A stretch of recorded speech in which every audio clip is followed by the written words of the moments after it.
کے لیے، اللہ اکبر، لیکن قربان جائیں صبر و رضا کا پیکر۔ میں حضرت ابراہیم کی قربانی کو ہلکا نہیں سمجھتا، نہ ہلکا کہتا ہوں نہ کہہ سکتا ہوں، لیکن ذرا اندازہ تو کرے، ذرا اندازہ تو کرے۔ اقبال نے کتنی حسین بات کی ہے، نہایت اس کی حسین ابتدا ہے اسماعیل، ابتدا اور امتحان کا اندازہ تو کوئی کرے، آغاز اور انجام کا اندازہ تو کوئی کرے۔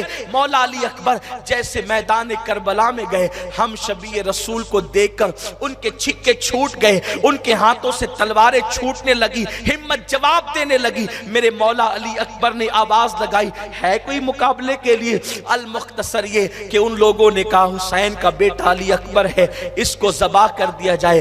حالانکہ تاریخ میں یہ بھی آتا ہے کہ امام علی اکبر کو شہید کرنے سے پہلے شمر یا عمر سعد جو ہے آیا، اور آنے کے بعد کہا اے لڑکے تیری جوانی پہ ہمیں ترس آتا ہے، اگر تو حسین کو چھوڑ دے ہم یزید سے بڑا انعام دلوائیں گے، حسین کو چھوڑ دے ٹھنڈے ٹھنڈے پانی کے مشکیزے تیرے سامنے رکھے جائیں گے، 3 دن کی تیری پیاس پہ ترس آتا ہے۔ مگر قربان جائیں آل محمد کا خون جس کی رگوں میں دوڑ رہا تھا، علی کا خون جس کی رگوں میں دوڑ رہا تھا، وہ شہزادہ حسین کسی کے ہاتھ پر پانی کی بنیاد پر کب سودا کر سکتا تھا؟ آپ نے کہا عمر بن سعد تو نے مجھے اپنے جیسا سمجھا ہے، ارے تو اپنے باپ کا غدار ہے، علی اکبر اپنے باپ کا غدار نہیں ہو سکتا، فاطمہ کے بیٹے کا ساتھ میں کیسے چھوڑ سکتا ہوں؟ اللہ اکبر۔ آپ نے بڑی غیرت کی باتیں کی، اور اس کے بعد جب اس ظالم نے سنا چاروں طرف سے مولا علی اکبر کو گھیر لیا گیا اور گھمسان کی لڑائی ہوئی، اور اس کے بعد تلوار سے تلوار ٹکرائی، میرے امام علی اکبر نے جو ہے ان ظالموں کے چھکے چھڑا دیے، گاجر مولی کی طرح ان کو کاٹا، اور اس کے بعد پھر ایک وقت وہ آیا کہ ایک نیزہ سیدنا امام علی اکبر کے سینے میں گیا، اور فاطمہ کا چاند، علی کا لخت جگر، حسین کا شہزادہ اللہ اکبر اپنی سواری سے زمین پر آیا۔ جیسے ہی سواری سے مولا علی اکبر زمین پر آئے، فرشتوں کی بھی چیخ نکل گئی ہوگی۔ آج تصویر مصطفیٰ جو ہے زمین پر آ گئی ہے، کتنا خوبصورت وہ نازنین جسم تھا، اس جسم پر زخم کیسے لگتے تھے۔ کسی مورخ نے ادیبانہ جوہر نہیں بلکہ عقیدتوں کی موتی بکھیرتے ہوئے کہا تھا کہ علی اکبر کے جسم پر جو ہے اللہ اکبر اس خوبصورت جسم پہ خون کے دھبے ایسے لگتے ہیں جیسے سلسبیل کے کنارے خوبصورت حوریں بیٹھ گئی ہے، یا علی اکبر کے جسم پر وہ خوبصورت جسم پر خون کے دھبے ایسے لگتے ہیں جیسے کسی نے چاند پر گلاب کی پنکھڑیاں بکھیر دی ہو۔ اللہ اکبر، اس انداز کے ساتھ وہ زخم لگتے تھے، لیکن جیسے ہی مولا علی اکبر زمین پر آئے آپ نے آواز دی بابا، اور جب آواز پہنچی امام علی مقام تک، میرے امام دوڑ کر کے تشریف لائے، اشقیاء ہٹ چکے تھے، ان کا غبار چھٹ چکا تھا۔ دیکھا کہ مولا علی اکبر زمین پر اپنے پیر رگڑ رہے ہیں تکلیف کی وجہ سے، اور آپ جیسے ہی بیٹھے اپنے بیٹے کا سر اپنے زانوں پر لیا اور بیٹے کے چہرے پہ ہاتھ پھیرنے لگے۔ ایک جوان باپ کے چہرے پر، ایک جوان بیٹے کے چہرے پر ایک باپ اپنے ہاتھ کو پھیرتا ہے۔ جوان بیٹا 18 سال کا آنکھیں کھولتا ہے، جیسے ہی آنکھیں کھولی امام نے کہا بیٹے کیا ہے؟ عرض کی بابا بڑی تکلیف ہے، سینے کی طرف اشارہ کر کے کہا بابا بڑی تکلیف ہے بابا۔ میرے امام نے کہا بیٹے صبر کرو۔ عرض کی بابا اگر یہ نیزہ آپ میرے سینے سے نکال دیں تو اب بھی آپ کا بیٹا علی اکبر ان ظالموں کے ساتھ جنگ کرنے کا حوصلہ رکھتا ہے، بابا یہ نیزہ نکال دے، اس سے بڑی تکلیف ہے۔ اور اپنی زبان باہر کر کے کہا بابا چند گھونٹ پانی پلا دے۔ میرے امام نے کہا بیٹا اب مجھ سے پانی مت مانگو، اب اگر پانی مانگنا ہے تو ساقی کوثر سے پانی مانگو، جلد ہی تمہیں تمہارے نانا سیراب کر دیں گے۔ میرے امام نے اپنے بیٹے کا سر زمین پہ رکھا۔ ابن عساکر کہتے ہیں جیسے ہی علی کے لال امام علی مقام امام حسین نے اپنی طاقت کو اکٹھا کر کے اس نیزے کو امام علی اکبر کے سینے سے کھینچنا چاہا، اندازہ تو کریں بیٹوں کے پیروں سے کانٹا نکالنا بھی آسان نہیں ہوتا۔ اللہ نے تم کو بھی اولاد دی ہے، ہمیں بھی اولاد دی۔ اللہ تمہاری ہماری اولادوں کو سلامت رکھے۔ لیکن اولاد کے پیر کا کانٹا نکالنا بھی آسان نہیں ہوتا.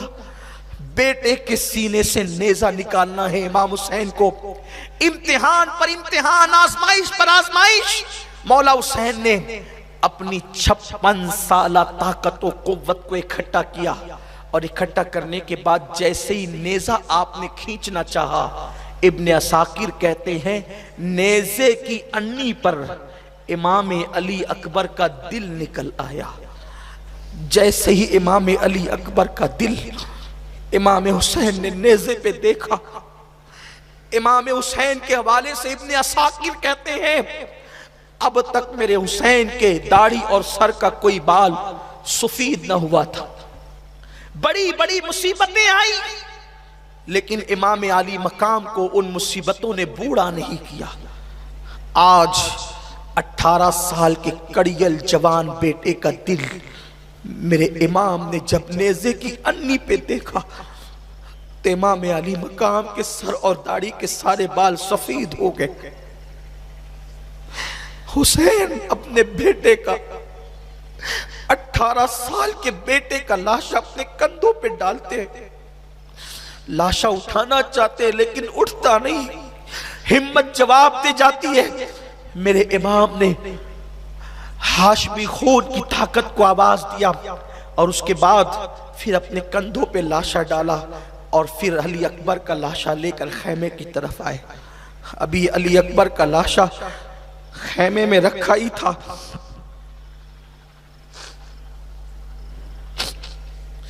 ایک روایت کے مطابق حضرت شہر بانو اور رباب، یہ رباب امام علی مقام کی بڑی چہیتی بیوی ہے، اور آپ ان سے بہت پیار کرتے تھے. بہت چہیتی بیوی ہے امام کی رباب. شہر بانو اور رباب کہتی ہیں حسین ایک بات مانے نا. مولا حسین نے کہا اب کسی نئی آزمائش میں مجھے مبتلا نہ کرو، میرا امتحان نہ لو، مجھے امتحان میں نہ ڈالو. بس یہ بات ہو ہی رہی تھی کہ ان سیدہ فاطمہ کی بہووں نے کہا حسین ہماری بات مان لیں. دیکھیے علی اصغر پیاس سے رو رو کر کے کبھی بے ہوش ہوتے ہیں، کبھی ہوش کھوتے ہیں، کبھی مٹھیاں باندھتے ہیں، کبھی مٹھیاں کھولتے ہیں. اللہ اکبر. اتنا سننا تھا. حسین نے کہا کہنا کیا چاہتی ہیں؟ بیویوں نے کہا اس شہزادے کو لے جائیں اور پانی پلا کر کے لائیں. اس بچے کی پیاس چند قطرے ہی تو ہو سکتی ہے، چند قطرے پانی مانگ لے. میرے امام نے کہا میرے گھر کی ریت مانگنا نہیں بلکہ دینا ہے، میں نہیں جا سکتا. زینب نے کہا بھیا اپنی بہن کو مایوس نہ کرو، خدا کے لیے اس معصوم بچے کی پیاس بجھ جائے گی، آپ لے جائیں اسے. وہ کتنے ہی شقی القلب ہیں، کتنے ہی سخت دل ہیں، لیکن بچوں سے تو کافر بھی نرمی کرتے ہیں، بہرحال یہ کلمہ پڑھتے ہیں. آپ لے جائیں، ان سے کہیں اگر وہ پانی پلا دیں گے تو کم سے کم بچے کی پیاس بجھ جائے گی. بچے کا رونا ہم سے دیکھا نہیں جاتا، حسین لے جاؤ. مولا حسین چپ ہے. ایسے میں سکینہ بول پڑی بابا اپنی شہزادی سکینہ کی بات آپ مان لیں اور میرے بھیا اصغر کو پانی پلا دیں. مولا حسین نے معصوم علی اصغر کو اپنے ہاتھ میں لیا. ننھا سا شہزادہ 6 مہینے کا معصوم بچہ جس کی پیاس 3 دن کی پیاس ہے. ماں کا سینہ خشک ہو چکا ہے، دودھ بھی 3 دن سے نہیں پیا ہے. وہ روتے ہیں، رو کر کے ہوش کھوتے ہیں، ہوش میں لائے جاتے ہیں تو روتے ہیں، کبھی مٹھیاں باندھتے ہیں کبھی مٹھیاں کھولتے ہیں. لوگ کہتے ہیں علی اصغر اس لیے روتے تھے کہ انہیں پیاس کی شدت تھی. ہم کہتے ہیں خدا کی عزت کی قسم علی اصغر پیاس کے لیے نہیں بلکہ جام شہادت کے لیے روتے تھے. یہ عقدہ تو بعد میں کھلا. اللہ اکبر. مولا حسین نے بچے کو اپنے ہاتھ میں لیا، ہاتھ میں لے کر کے چلے، ہمت نہیں ہوتی تھی جانے کی، اس لیے کہ ہمیشہ دینا عادت تھی۔ آج مانگے تو کیسے مانگے؟ جنہیں مانگنے کی عادت ہوتی ہے وہ مانگنے کے ڈھنگ جانتے ہیں، لیکن جس کو کبھی مانگنے کی عادت ہی نہ تھی، جبریل جس کے دروازے پر، جس کی ماں کی چوکھٹ پہ سوالی بن کر آتا ہو، وہ کب کس کے دروازے پر مانگنے جاتا؟ لیکن میرے امام کے گھر کے سب لوگ بضد تھے کہ بچے کو لے جائیں۔ شہزادہ امام علی اصغر کو میرے امام نے اپنے ہاتھ میں لیا، ایسا لگا فاطمہ کے چاند پر، اللہ اکبر، حسین کا چاند رکھا گیا ہے، ایک چاند پر دوسرا چاند، ایسا لگتا تھا جیسے ایک چاند پر دوسرا چاند رکھ دیا گیا ہو۔ اسی عالم میں میرے امام آگے بڑھے، یزیدیوں کے سامنے کھڑے ہوئے اور کھڑے ہو کر کے کہتے ہیں، یزیدیوں تمہاری نظروں میں اگر قصوروار ہے تو حسین ہے، اس بچے نے کیا کیا ہے؟ اسے چند قطرے پانی اگر پلا سکتے ہو تو پلا دو۔ اتنا سننا تھا، ان ظالموں نے کہا، حسین تمہارے خیمے میں بہت سے بچے ہیں، اگر اس کو پانی پلا دیں گے تو ایک ایک کر کے تم بچے لاتے رہو گے اور ہم کیا پانی پلاتے رہیں گے؟ یہ بات کہنے کے بعد ایک ظالم نے حرملہ بن کاہل پلید کی طرف اشارہ کیا اور اس بدبخت شقی کو حکم دیا کہ علی اصغر پر بھی تیر چلا دیا جائے۔ جیسے میرے امام کے بازو میں وہ تیر پیوست ہوا، اللہ اکبر، مولا حسین کی گود میں ننھا سا معصوم بچہ تھا، بچے نے ہلکی سی جھرجھری لی اور ایک معصوم سی چیخ نکلی میدان کربلا میں، اور وہ چیخ وہیں پہ ختم ہو گئی۔ بچہ باپ کی گود میں جھرجھری لے رہا تھا، مولا حسین نے کبھی گود کی طرف کبھی آسمان کی طرف دیکھا، اور بیٹے کی حلق کے اندر 6 مہینے کے معصوم بچے کے حلق کے اندر جب آپ نے تیر دیکھا تو آپ نے جلدی سے تیر نکالنا چاہا، جیسے ہی تیر آپ نے کھینچا ہے پوری طاقت سے، علی اصغر کے حلق سے خون کی پھوار نکلی جو امام علی مقام کے سیدھا چہرے پہ پڑی۔ امام علی مقام نے اسے چہرے پہ مل لیا۔ بعض مورخین کہتے ہیں آپ نے اپنے ہاتھوں میں لیا اور ہاتھ میں لینے کے بعد جو ہے اس کو آسمان کی طرف اچھالنا چاہا، غیب سے ندا آئی، حسین اگر اسے تو نے آسمان کی طرف اچھالا قیامت تک ایک قطرہ پانی نہیں برسے گا زمین والوں پر۔ آپ نے زمین پہ ڈالنا چاہا، آواز آئی، حسین ایک قطرہ دانا نہیں، ایک اناج کا دانا نہیں اگے گا، اللہ اکبر، اگر تم نے زمین پر ڈال دیا۔ امام علی مقام نے اسے پھر اپنے چہرے پہ ملا، اور چہرے پہ ملنے کے بعد کہتے ہیں انشاءاللہ قیامت کے دن حسین اسی حالت میں لوگوں کے سامنے آئے گا، اور رب کی بارگاہ میں حسین اسی حالت میں آئے گا کہ حسین کے چہرے پر علی اصغر کا خون لگا ہوگا، اللہ اکبر۔ میرے مولا حسین نے اس کے بعد لاش علی اصغر کو اٹھایا، اور اٹھانے کے بعد کہا، مولا 18 سال کے جوان بیٹے کی قربانی تو نے قبول کر لی ہے، 6 مہینے کی اس ننھے سی قربانی کو بھی قبول کر لی۔ حسین بوجھل قدموں سے خیمے کی طرف آئے، بیویوں نے معصوم بچے کا لاشا دیکھا، چیخیں نکل گئی، سکینہ لپٹ گئی اپنے بھیا سے، زینب کبریٰ اپنے سینے سے علی اصغر کو لپٹا کر کے رونے لگی۔ امام پاک نے فرمایا کہ بہت رو چکی ہو، بہت رونا ہے، اب صبر کرو، میں میدان کربلا کی طرف جاتا ہوں۔ سہاگ اجڑتا ہوا نظر آ رہا ہے بیبیوں کو، آخری سہارا بچا تھا وہ بھی ختم ہوتا ہوا نظر آ رہا ہے۔ امام علی مقام نے جانے کی بات کی، امام زین العابدین لپٹ گئے، نہیں بابا میرے ہوتے ہوئے آپ کیسے جائیں گے؟ میرے امام نے کہا، میرے بیٹے میرے بعد قافلے کا سالار تو نے بننا ہے، حسین کی اولاد تیرے ذریعے سے جاری ہونی ہے، حسین کی نسل تیرے ذریعے سے چلنی ہے۔ تسلیاں دے رہے ہیں، باتیں کر رہے ہیں، ابھی یہ گفتگو ہو رہی تھی کہ اچانک دور سے گرد اڑتی ہوئی نظر آئی، دھول اڑتی ہوئی نظر آئی، خیموں کے دائیں طرف سے، سامنے تو فوج تھی، دائیں طرف سے گرد و غبار اڑتا ہوا نظر آیا۔ مولا حسین نے حیرت و استعجاب کے عالم میں اس گرد و غبار کو دیکھا، وہ غبار چھٹا تو دیکھا کہ ایک اونٹنی پر کوئی سوار ہے اور وہ تیزی کے ساتھ دوڑتے ہوئے آ رہا ہے۔ اس نے جیسے ہی امام کو دیکھا، امام کو دیکھ کر کہا، اللہ خیر کرے، آپ کا یہ حال، اللہ آپ پہ سلامتی نازل کرے، آپ کی آل پہ سلامتی نازل کرے، کیا بات ہے؟ امام نے کہا، تو کون ہے؟ میں تجھے نہیں پہچانتا، جلدی سے اپنا مدعا بول۔ مجھے تو اپنے مقصد کی طرف جانا ہے۔ اس نے کہا امام میں آپ کی بیٹی کا قاصد ہوں، میں آپ کی بیٹی کا قاصد ہوں۔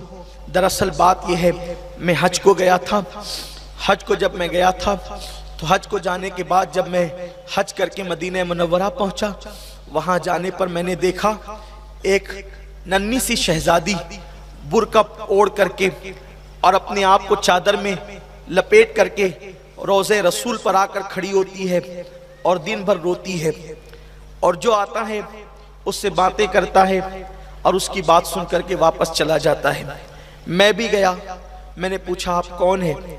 تو اس نے کہا میں فاطمہ صغرا ہوں، حسین کی بیٹی ہوں۔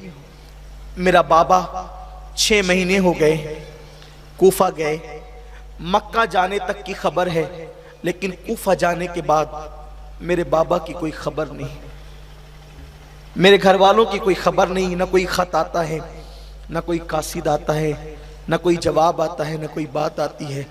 جب وہ یہاں سے گئے تھے تو مجھ سے وعدہ کر کے گئے تھے بیٹی تم اچھی ہو جاؤ گی تو تمہارے بھائی علی اکبر کو بھیجیں گے اور تمہیں منگوا لیں گے، بلوا لیں گے۔ میں علی اکبر کا انتظار کر رہی ہوں، کوئی خط نہیں، کوئی خیر نہیں، کوئی خبر نہیں۔ کاش کوئی کوفہ جانے والا میرا خط لے جائے اور میرے بابا کو پہنچا دے۔ میں نے کہا شہزادی میں کوفہ کا رہنے والا ہوں، تمہارے بابا حسین کو جانتا ہوں، اہل بیت کا محب ہوں، غلام ہوں اہل بیت کا، میری سعادت ہے کہ میں وہ خط پہنچا دوں۔ اس نے کہا آپ کوفہ کے رہنے والے ہیں، میرے بابا کو خط لے جائیں گے تو میں آپ کو بہت قیمتی انعام دوں گی۔ اور اس نے ایک دوپٹہ دیا مجھے، کہا کہ یہ دوپٹہ میری دادی سیدہ فاطمہ کا دوپٹہ ہے، یہ انعام کے طور پہ لے جاؤ، اس سے زیادہ میں کچھ تمہیں نہیں دے سکتی اس وقت کیونکہ میرے پاس کچھ نہیں ہے۔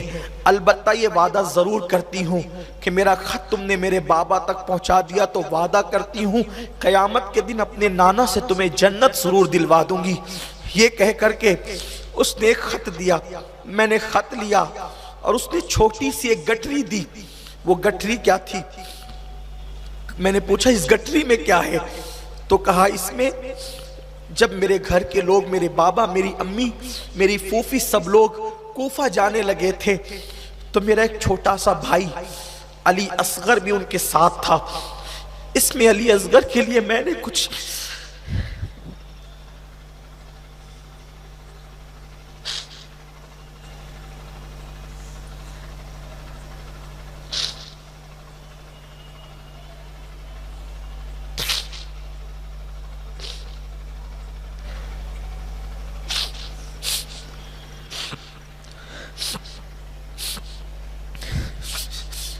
علی اصغر کے لیے میں نے کچھ کھلونے جمع کیے ہیں اور اس کے لیے کچھ نئے کپڑے سلے ہیں۔ اس چھوٹی سی گٹری میں وہی ننھے ننھے کپڑے ہیں اور کچھ کھلونے ہیں۔